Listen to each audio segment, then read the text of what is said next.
Welcome back to the deep dive. We have a truly massive stack of documents on the desk today. We really do. And honestly, this one's going to take us to some very, very strange places. We are looking at a collision, a violent collision, really, between like high-energy physics, ancient evolutionary history, and just straight-up Gothic horror. It is a unique case. Yeah. Usually when we look at these deep dives, we are firmly in one lane. Right. We are either talking about history or talking about science. But the events surrounding Fetch Priory and this entity known as the Fendahl, they refuse to stay in a single lane. It just bleeds across everything. Bleed is definitely the operative word there. We're going to be talking about a skull that shouldn't exist, a machine that tears holes in reality, and a creature that, and I'm not exaggerating here, eats souls. Pretty much, yeah. But before we get to the nightmare fuel, let's start with the hook. The thing that kicks this whole mystery off. The impossibility in bone. Right. The skull. It's got a name, doesn't it? Eustace. Eustace. It sounds so harmless. Deceptively so. But let's look at the data provided in the reports. This skull was found in volcanic sediment in Kenya. Now, usually, if you're digging in Kenya in that kind of strata, you're looking for early hominids, primitive ancestors. Exactly. You're expecting, Australopithecus or maybe something even earlier. You are looking for heavy brows, sloping foreheads, small brain cases. The usual stuff. The usual stuff. But the report on Eustace is categorical. The sediment dating, and it's confirmed by potassium-argon tests, which are the gold standard for volcanic rock. Okay. It places the burial at 12 million years ago. Okay, 12 million years. Let's put that in context for a second. Modern humans have been around for what? 300,000 years? Give or take, yeah. And the genus Homo maybe goes back 2 or 3 million. Right. But 12 million. We were barely separating from the other great apes. We were definitely still living in trees. There shouldn't be anything walking around that looks like us. But Eustace isn't an ape skull. No. That is the paradox. The morphology is modern Homo sapiens. Wow. High forehead, flat face, large cranial capacity. It is, for all intents and purposes, a modern human skull. But it's sitting in rock that is older than the human race itself. That's the iPhone and the dinosaur dig moment. Exactly. It's not just a puzzle. It's an insult to the timeline. It physically shouldn't be there. And this impossibility is what draws a very specific, very eclectic group of people away from the sunny plains of Kenya to a place that is, well, decidedly less sunny. Fetch Priory in England. Let's set the scene, because the location here is essentially a character in the story. It absolutely is. The documents describe Fetch Priory as this isolated estate, just constantly shrouded in fog. Of course it is. It's an ancient building, monastic roots, obviously, but it feels less like a place of worship and more like a fortress against the outside world. Right. It has all the classic tropes, dank cellars, oak-paneled corridors, shadows that seem to stretch a little too far. It's the classic haunted house setup, but then you walk inside, and it's not cobwebs and candles. No, it's high-tech, and not just modern for the time, but properly cutting edge. Oh, really? Yeah, we're talking about a state-of-the-art research center just jammed into a Gothic shell.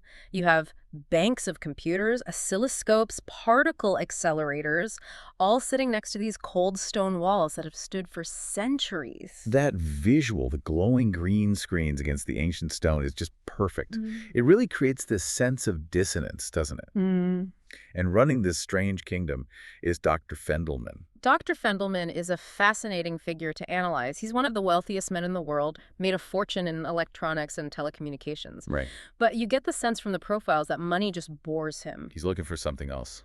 He is obsessed with origins. He's an amateur archaeologist, but with the budget of a small nation. He's the one who funded the Kenya expedition specifically to find this skull. He knew it was there. He suspected it. He had a hunch. And what's his theory? Because he's not buying the standard evolutionary model. Not at all. Fendahleen looks at Eustace, this modern skull in ancient rock, and he doesn't see a mistake in the dating. He sees proof of extraterrestrial intervention. Wow, okay. He believes that humanity didn't evolve on Earth at all. He thinks we are the descendants of ancient astronauts, essentially. That Eustace was a traveler who died here 12 million years ago. So he's a truth seeker, but he's got that dangerous mix of genius and obsession. He's not doing this for science. He's doing it for validation. Precisely. And that puts him at odds with the rest of his team, specifically Adam Colby. Colby's the actual scientist in the room, right? The professional. He's the paleoanthropologist. He's the guy who actually did the dirty work of digging Eustace out of the ground and gluing the fragments back together. Okay. He is skeptical, sarcastic, and ambitious. The sources suggest he's mostly there for the glory. He wants the Nobel Prize that comes with discovering a new species. But he thinks Fendelman is nuts. He thinks Fendelman is an eccentric wallet. Colby represents the establishment. He looks at the skull and says the dating must be wrong. He can't accept the paradox because it breaks all the rules of his field. And then there's Thea Ransome. Thea is interesting because she kind of bridges that gap. She's a chronologist, a scientist specializing in time and dating methods. She's brilliant, but the sources describe her as having a certain sensitivity. She's not just looking at the data, she's feeling the weight of it. She seems to be the one who realizes that Eustace isn't just a bone, that there's something wrong with it. She becomes the focal point. In these kinds of stories, there's often someone who acts as the lightning rod, the person who is most susceptible to the influence of the artifact. Yeah. That is Thea. She's the canary in the coal mine, but she doesn't realize the mine is already on fire. And finally, we have to talk about Max Stale. Oh. Because if Sendelman is the mad scientist, Stale is something darker. Max Stale is the technician. On the surface, he is the picture of Germanic efficiency. Cold, austere, precise. The lab coat type. Totally. He wears the white lab coat, he checks the dials, he follows orders.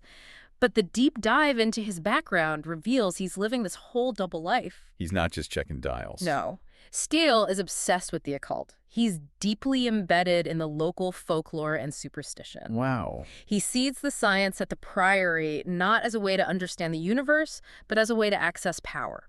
He is the bridge between the high-tech machinery and the ancient darkness of the woods.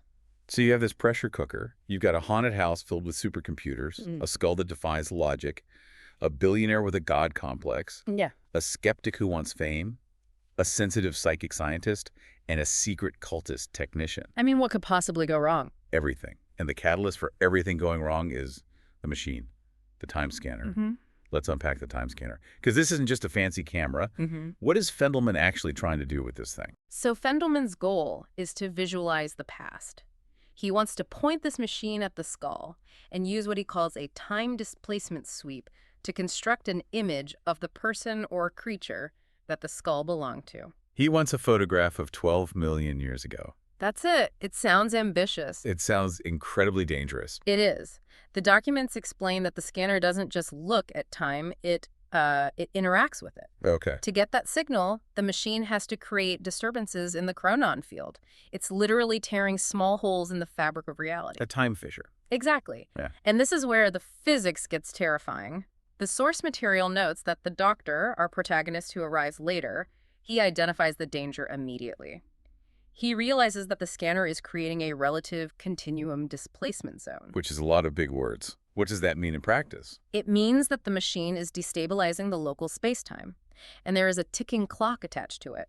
The doctor calculates that if the scanner runs for 100 continuous hours, the fissure won't just be a crack anymore. It will trigger a direct continuum implosion. An implosion. We're not talking about an explosion that knocks the house down. We're talking about the collapse of the Earth. Oh, wow. The gravitational and temporal forces would essentially fold the planet in on itself. Total erasure. So Fendelman is risking the entire planet just to see a picture of his alien ancestor. He creates the ultimate risk for the ultimate reward. But here is the thing. Even before we get to the end of the world scenario, the scanner's already doing damage. It's haunting the area. Let's talk about that, because this is where the ghost story element really kicks in. The scanner isn't silent, is it? No. When it runs, it generates a field that affects the human amygdala. It creates dread. Okay. There's a specific report of a hiker in the woods near the Priory. He's just out for a walk enjoying nature. The scanner turns on and suddenly the whole atmosphere shifts. The text says he feels a frightful fiend treading close behind him. It's that sensation of being hunted.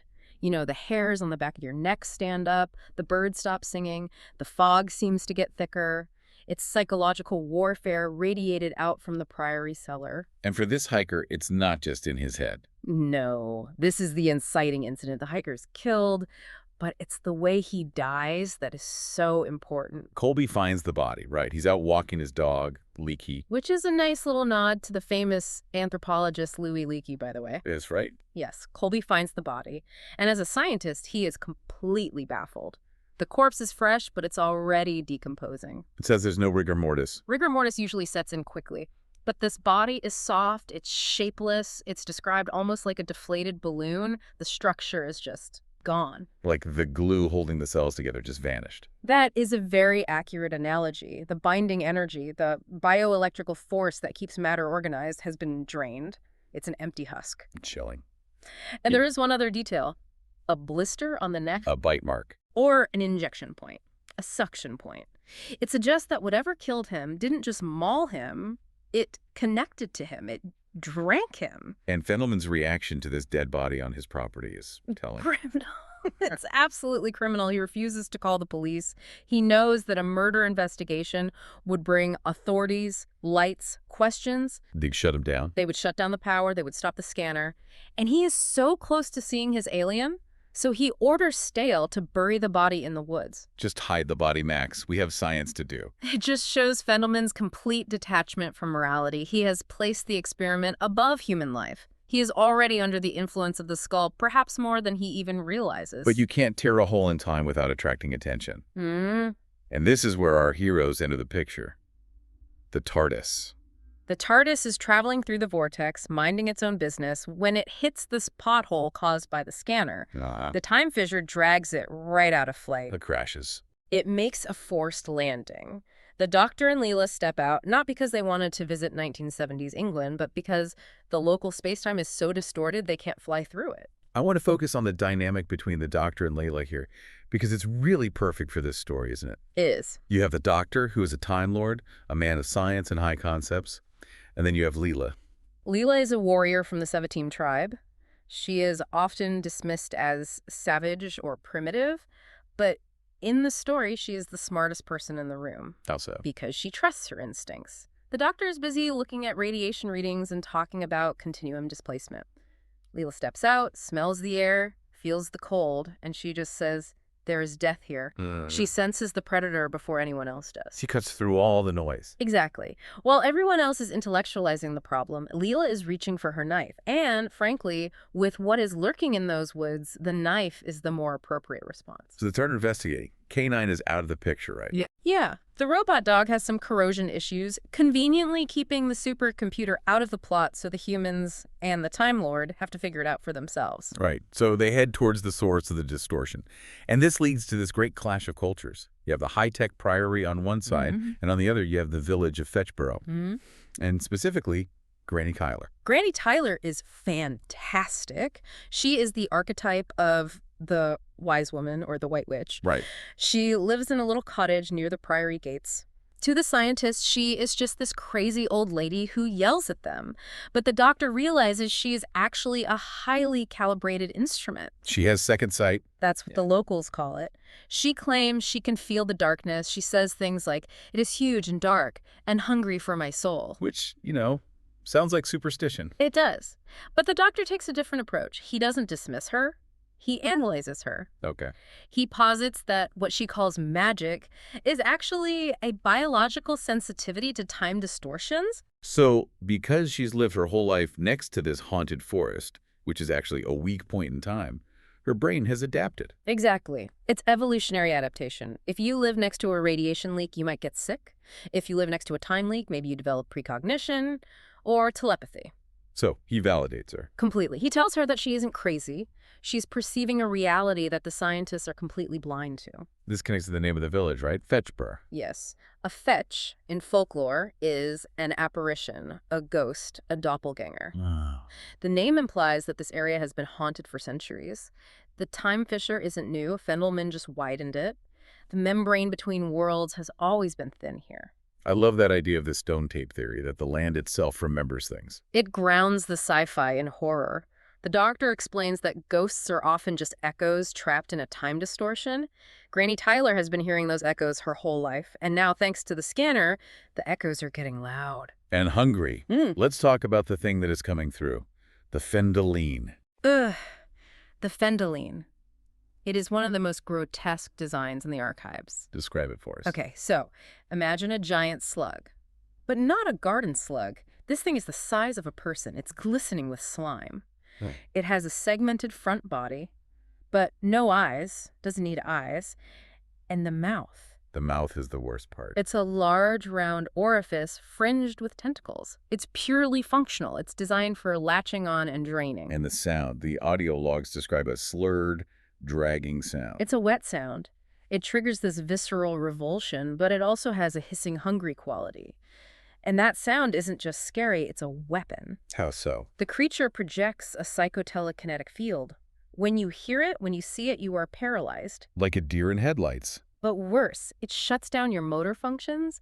Your brain is screaming, run. You want to run, but your legs simply won't move. Oh, that's terrifying. It freezes its prey so it can feed at its leisure. You're just standing there watching this giant slug slither towards you, No. and you can't lift a finger. And then it consumes you. It drains that binding energy we talked about. It eats the soul. The Doctor has a run-in with one of these things, doesn't he? He does. He barely escapes. He has to use every ounce of his Time Lord mental discipline to just break the paralysis enough to move. And this leads to the discovery of the weapon, the one thing that can stop them. And this is where the story just brilliantly merges the science and the folklore. The weapon is rock salt. Salt. Common sodium chloride. Now, anyone who knows their vampire or demon lore knows that salt is a barrier. You pour a line of salt across the door, and the demon can't come in. Granny Tyler knows this. Yeah. She has been using salt to ward off evil her whole life. Right. But the Doctor explains why it works. He doesn't say it's magic. He says it's chemistry. Break down the chemistry for us. Why does salt hurt a space slug? Okay, so it comes down to conductivity. The Fendahleen is an energy-based life form housed in a biological shell. It relies on a specific electrical balance to maintain its cohesion, to keep its atoms sticking together. And salt is conductive. Extremely. Salt water conducts electricity very well. When you hit the creature with rock salt, you are disrupting its osmotic pressure and its electrical conductivity. You're short-circuiting it. You are creating a massive short circuit in its biology. It's not that the salt is holy, it's that the salt depolarizes them. So they just dissolve. They lose cohesion, they turn into soup. It's a violent chemical reaction. I just love that. It takes a superstition that we've all heard, throw salt over your shoulder, and gives it this hard sci-fi explanation. It reinforces the central thesis of the whole thing. Magic is just science that we haven't figured out yet. Granny Tyler was right all along. She just didn't know the molecular formula for why she was right. So we have the minions, the Fendahleen, but they are just the limbs. The brain is the skull. Eustace. Back to the skull. Fendahleen finally gets his data. He x-rays the bone, and what he finds inside is, well, it's chilling. It's not just bone marrow. No. Grown into the bone structure itself is a complex neural circuit, a web of pathways, and the shape of that circuit. A pentagram. A pentagram. Again, the occult symbol. But Fendahleen recognizes it as a schematic. It's an energy storage device. So the skull is a hard drive. It's a mutation generator. It is designed to absorb energy, specifically the radiation from the time scanner, and use that energy to reconstruct its original form. It's a trap. It's a dormant seed waiting for water. And the time scanner is the watering can. Exactly. The skull has been sitting there for 12 million years, just waiting for a civilization to become advanced enough to invent a scanner, but foolish enough to point it at the skull. This leads us to the deepest dive of the episode, I think. We need to understand what this thing is, because it's not just a random alien. No. The Doctor finally puts the pieces together, and he realizes he is dealing with a mythology from his own people, the Fendahl. Where does it come from? The fifth planet. We've heard about this in astronomy. There's a gap between Mars and Jupiter where the asteroid belt is. Some theories say there used to be a planet there. In this story, there was the fifth planet. It was the homeworld of the Fendahl. But the Fendahl wasn't just an animal living there. It was the end of evolution. In the bad way. In the worst way. The Fendahl is described as a creature that eats life. It doesn't have an ecosystem. It consumes ecosystems. It ate everything on its own planet. It consumed its own kind. So a biological dead end. A total dead end, because it destroys everything it touches. It's a cosmic locust. But more intelligent and more dangerous, the Time Lords, the Doctor's people, who usually have a policy of non-interference, they looked at the Fendahl and said, no, this cannot exist. They intervened. They did something incredibly drastic. They realized that if the Fendahl got off that planet, it would consume the galaxy. So the Time Lords placed the entire fifth planet in a time loop. Explain that concept, a time loop. They trap the planet in a repeating cycle of time, isolating it from the rest of the universe, and then effectively they deleted it from history. Wow. They erased the files. They tried to make it so the fifth planet never existed. That is a staggering display of power. It's cosmic censorship. It is. But no censorship is perfect. The records show that one Fendahl escaped. Just one.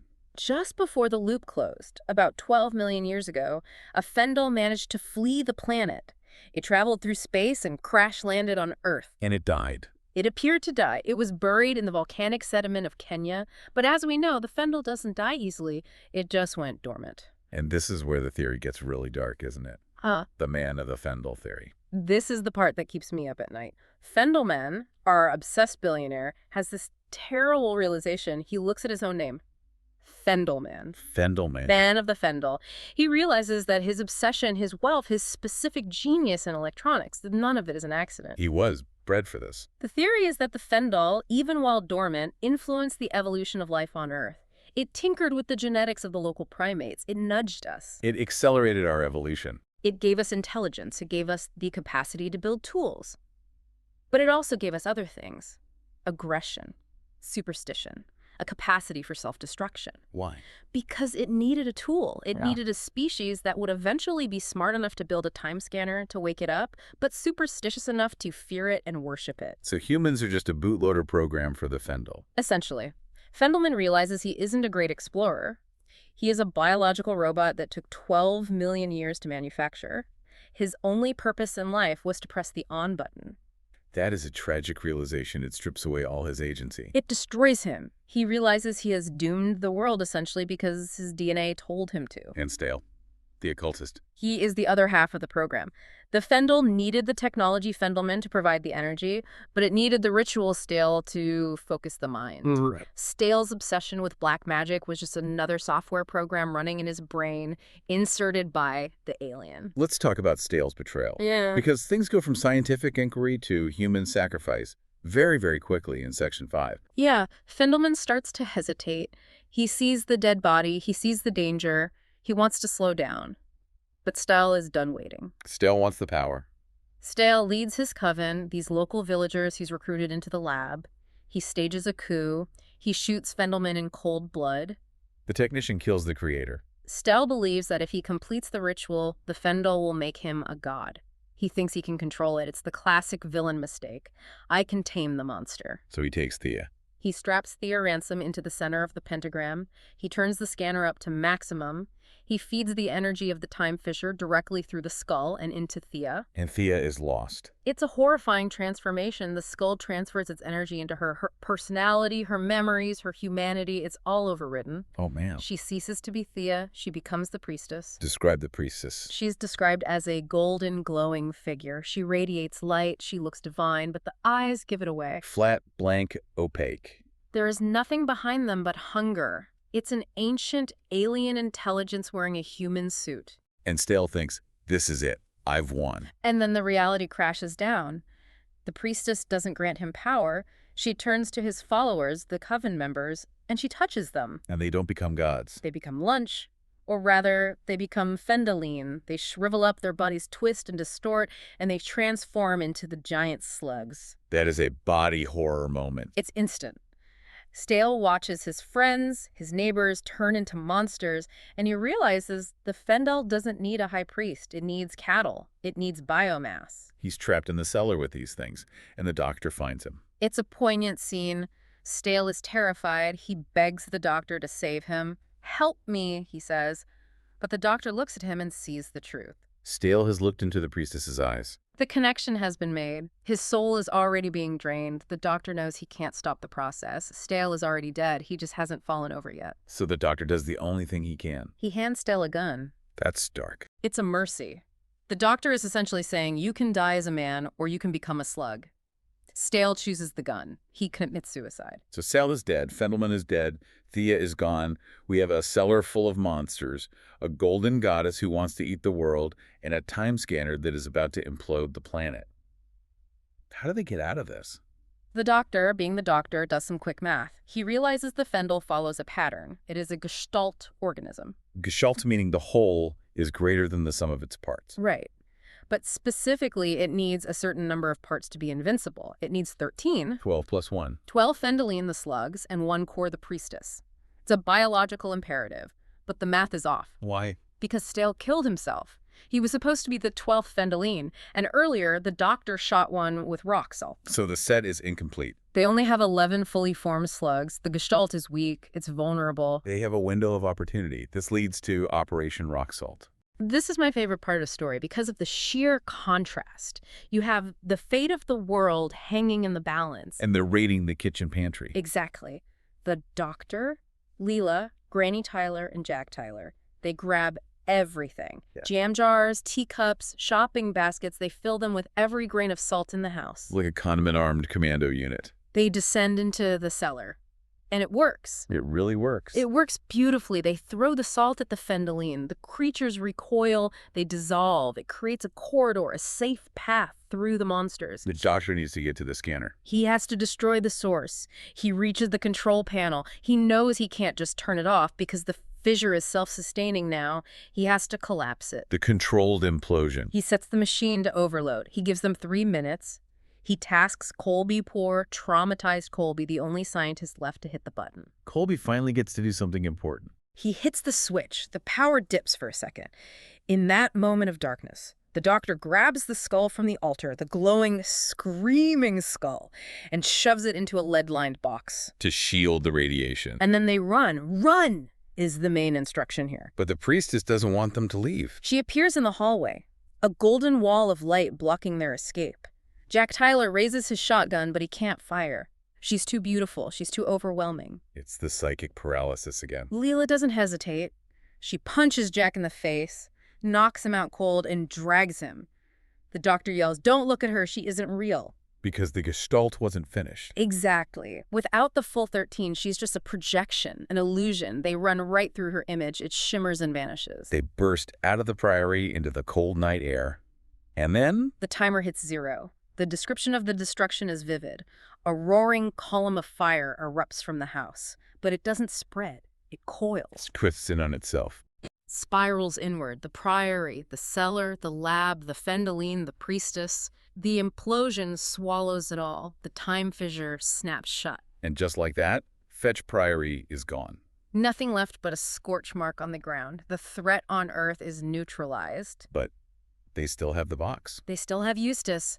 The skull, the doctor knows he can't keep it. He can't bury it. It's indestructible. So what do you do with a skull that can rewrite evolution? You find the biggest fire in the universe. The doctor takes the skull into the TARDIS. He scans the star charts. He finds a star in the constellation of Cantharis. A star that's about to die? A star on the verge of going supernova. He pilots the TARDIS to the edge of the star and jettisons the box. Into the heart of the sun. The skull is consumed by the supernova. Finally, the energy is dispersed. The Fendahl is gone for good. Talk about a dramatic disposal method. It's the only way to be sure. So we have an ending. Granny Tyler and Jack survive. They are last seen in their cottage, safe and sound, eating fruitcake. A very British ending to a cosmic horror. And Colby. Colby survives. But think about his position. He has witnessed the impossible. He has seen aliens, ghosts, the end of the world. And now, the evidence is gone. Everything. The priory is gone. The skull is gone. He has no proof. No Nobel Prize. Just a lifetime of therapy ahead of him. Pretty much. And the doctor and Leela depart. With Canine repaired, thankfully. Indeed. The team is back together. But this deep dive leaves us with some heavy questions. I want to circle back to the human nature aspect. It's the lingering chill of the story, isn't it? Even though the Fendahl is destroyed, the implication remains. If Fendelman's theory was right, then we are all children of the Fendahl. It challenges the idea of free will. Are we naturally aggressive? Do we naturally crave war and destruction? Or is that just a program running in our junk DNA? It suggests that the evil in humanity isn't a moral failing, but an alien virus, a piece of code left behind by a predator. It's a comforting thought in a weird way. It's not my fault the skull made me do it. But also deeply disturbing. It means we might not be who we think we are. We might just be the leftovers of a failed experiment. And the other takeaway for me is the salt. The idea that we should respect the old ways. Absolutely. We live in an age of science. Like Fendelman, we think we can explain everything. But the doctor shows us that sometimes the old lady in the woods knows more than the physicist. Sometimes the superstition is just a user manual for a machine we forgot how to operate. That is a beautiful way to put it. So, to our listener, the next time you see a dark shape in the fog, or you feel that shiver down your spine like someone who's walking over your grave, Don't ignore it. It might be a time fisher. and maybe keep a packet of salt in your pocket, just in case. It's cheap insurance. This has been a fascinating, if slightly terrifying, deep dive. Thanks for helping us break down the mystery of the Fendahl. My pleasure. Just don't ask me to go camping in Fetchborough anytime soon. Deal. Thanks for listening, everyone. Stay curious, stay safe, and we'll catch you on the next deep dive.